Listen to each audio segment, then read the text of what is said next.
আমি রয়েছি আর পুরসুরার যারা শুনছেন তাদেরকেও কথা দিলাম, 4টে আসনে তৃণমূলকে জেতান। আরামবাগে শান্তি প্রতিষ্ঠা করার দায় দায়িত্ব আমাদের।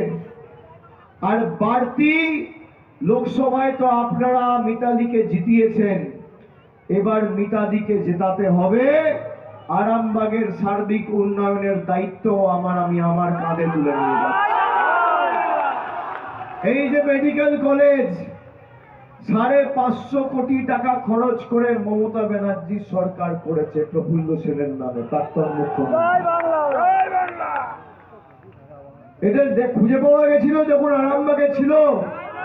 লক্ষ্মীর ভান্ডার মমতা ব্যানার্জি দিচ্ছে, বিনামূল্যে রেশন মমতা ব্যানার্জি দিচ্ছে, আমাদের যুব সাথী মামাটি মানুষের সরকার দিচ্ছে, কৃষক বন্ধু দিচ্ছে, খাদ্য সাথী দিচ্ছে, কন্যাশ্রী দিচ্ছে, রূপশ্রী দিচ্ছে।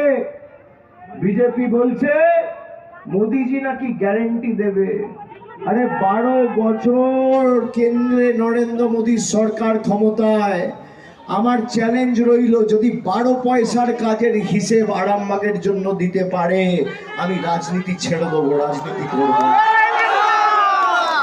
আর আমরা এই আরামবাগ থেকে 80,000-এর উপর মহিলাকে লক্ষ্মীর ভান্ডার দিয়েছি।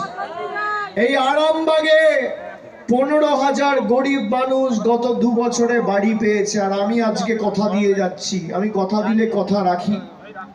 আমার উপর আস্থা ভরসা আছে আপনাদের?